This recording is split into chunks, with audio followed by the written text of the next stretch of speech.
Agora, para falar sobre o assunto, eu vou conversar com o Marcelo Bosco, ele que é especialista, terapeuta especialista no tratamento do alcoolismo. Seja bem-vindo também aqui ao Bem-vindo Romero. Bom dia. Bom dia, Bianca. Muito obrigado pela oportunidade de estarmos juntos num dia tão importante de combate nacional ao alcoolismo.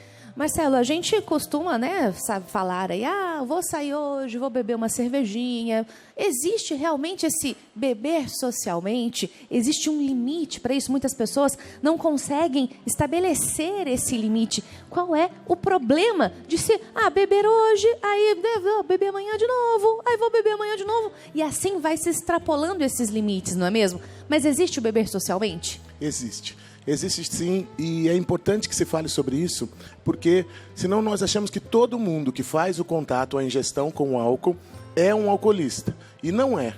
Na verdade, a Organização Mundial da Saúde nos dá um critério. As pessoas que, em cada ocasião, tomarem 4 doses ou mais, essas estão em risco grave. Uma pessoa que toma uma dose, e uma dose equivale a uma latinha de cerveja, ou uma dose de bebida destilada, pequena, essa pessoa é um bebedor social, ou que nós chamamos de bebedor moderado. E, às vezes, consegue passar a vida tendo pequenos contatos com a bebida, sem problemas com ela. Agora, é comum, a gente inclusive passou aí no último final de semana com a 12ª Romaria do Terço dos Homens, Sim. Que é também um movimento que ajuda o homem a rezar e melhora muito a vida do homem, porque muitos deixam o vício da bebida, o vício do álcool, para poder também ir para a igreja rezar. Então é importante a gente lembrar, Marcelo, que apesar da gente beber socialmente, a gente precisa tomar cuidado para que isso não passe dos limites. E é importante a gente lembrar que também precisamos ter a nossa espiritualidade para saber como agir diante do vício, Exatamente. Para aqueles que hoje vivem um problema do álcool de maneira exagerada, tendo sinais de distúrbios, brigas, confusões. Então, nós medimos um alcoolista pelos problemas que ele tem com o seu beber. Esta pessoa que tem problemas, se ela quiser parar ou sair desta realidade, a espiritualidade e o contato religioso é de suma importância. Então, vai fortalecer o processo que nós chamamos de abstinência e de recuperação. A Juliana trouxe dados aí na nossa nota, falando que nós estamos acima da média do consumo do álcool. A gente aqui no Brasil é um país tropical, um país bem festivo. E isso abre espaço, muitas vezes, para aquele happy hour, vamos dizer assim, Isso não é mesmo, Marcelo? É daí que é a porta de entrada para se tornar um alcoólatra? Sim, exatamente.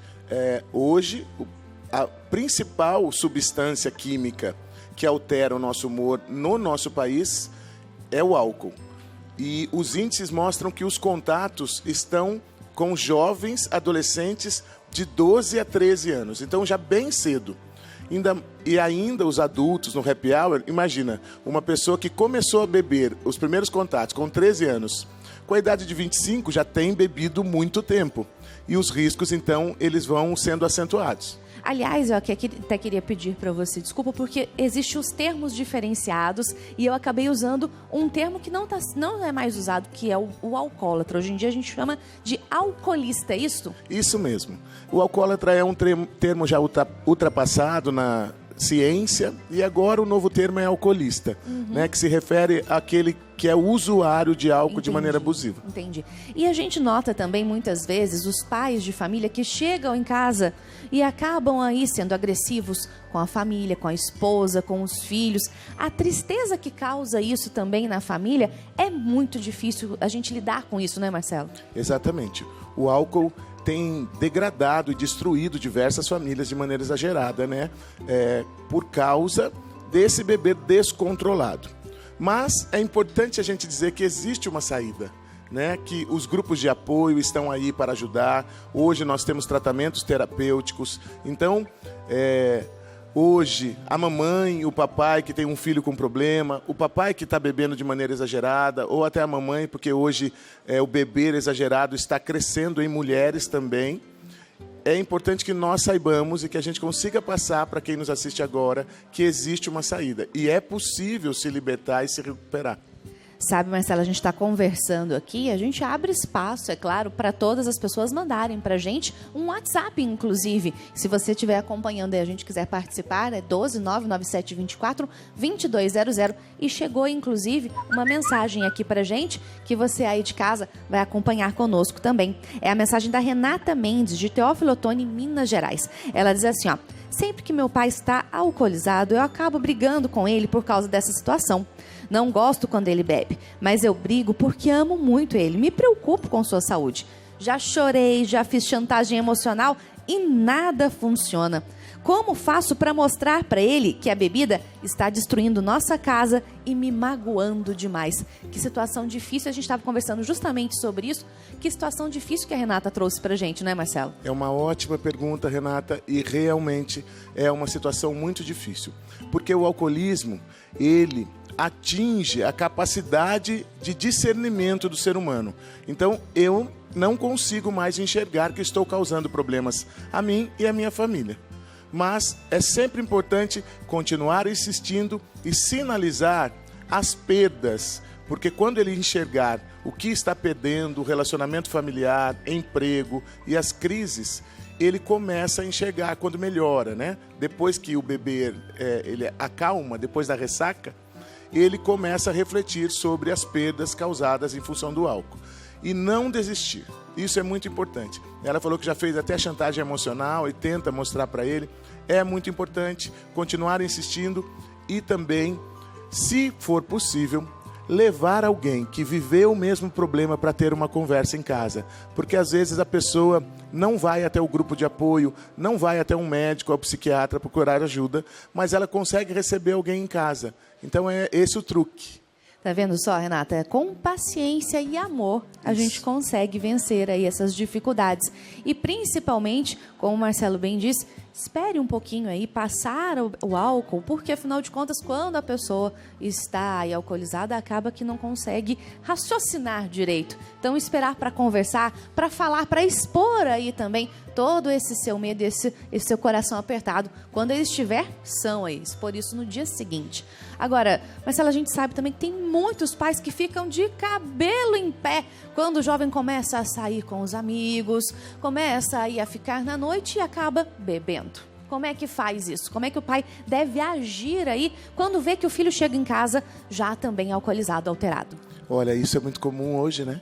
Com as baladas aí, a juventude querendo sair para se divertir e as bebidas ficando cada vez mais baratas. Hoje nós temos bebidas extremamente baratas, o que facilita ainda a ingestão e o excesso. Agora, voltamos a falar de amor. É sempre bom estar perto, não ser agressivo, não discutir no momento em que o filho está sob o efeito, porque nessa hora ele não raciocina direito. Esperar a manhã seguinte, vai dormir, tome um banho e daí na manhã seguinte dialogar com ele. Agora, se este filho bebeu uma vez de maneira exagerada, tenha um pouco de paciência. Agora, se isto é frequente, essa conversa tem que ser o mais breve possível. É comum do jovem testar limites, não é mesmo? E é por isso que você pediu para ter um pouco de paciência. Isso, porque às vezes o próprio jovem, ele vai pôr o pé no freio. Ele percebe que isso não fez bem para ele, né? Olha, a gente diz que ele exagerou num determinado momento, mas ele está fazendo uma avaliação e está dizendo no seu interior, está falando, olha, isso não foi bom para mim. Então, acompanhe, sempre seja perto do seu filho, da sua filha, porque o mais importante é amar, e quando ele se sente seguro, ele tem abertura para dialogar, né? E até contar quando a gente não fica sabendo. Sem dúvida, sem dúvida. Porque senão vai esconder da gente. Com certeza, com certeza. Agora, a gente sabe também que esse amor de pai para filho também é de filho para pai, como a Renata trouxe o exemplo para a gente. Mas a gente sabe também que o número de idosos também, né, que estão aí bebendo mais, aumentou. Por quê?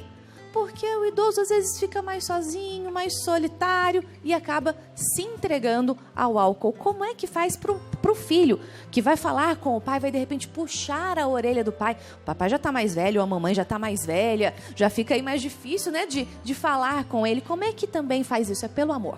Sim, sempre pelo amor. E é importante que a gente avalie que o excesso, na grande maioria das vezes, vem no idoso pelo sedentarismo. Então, desenvolver outras atividades que gerem prazer. né? Então, passeios, outras atividades de lazer, de também reflexão, estudo. Então, hoje a gente tem faculdade da terceira idade, temos viagens coletivas, grupos, né, que praticam essas viagens. Por quê? Alguns indivíduos usam o álcool como uma fonte de prazer. E quando a gente substitui por outras fontes saudáveis, ele aceita isso, ele faz bem essa troca.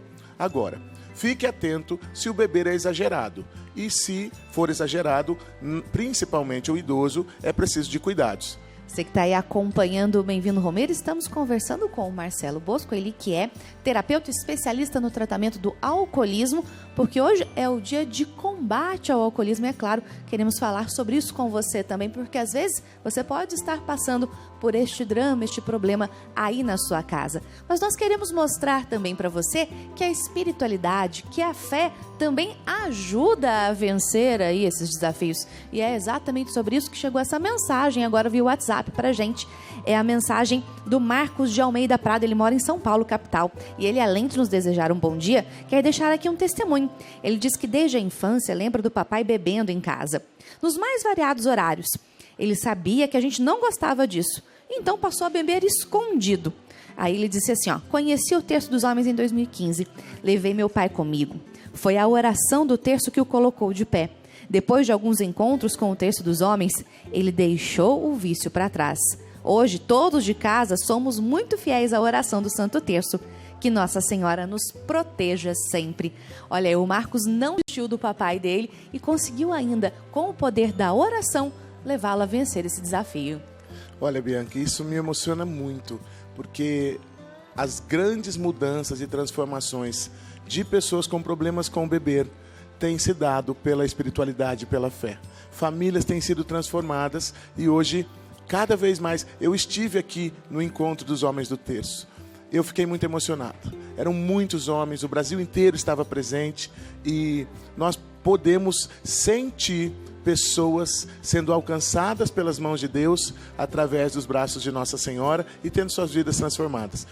Sem dúvida nenhuma, a fé ajuda muito a gente a vencer todos esses vícios.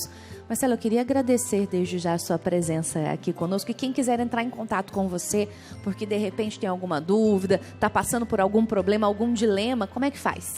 Eu tenho um Facebook, Marcelo Bosco Terapeuta, e a gente responde todas as perguntas e as dúvidas. E nós temos em São José dos Campos um projeto social chamado Mais Que Vencedores, que tem grupos de apoio que dão suporte para quem bebe de maneira exagerada e já é alcoolista, e também para a família e até para as crianças, os filhos de 3 a 8, 9 a 13, adolescentes e adultos.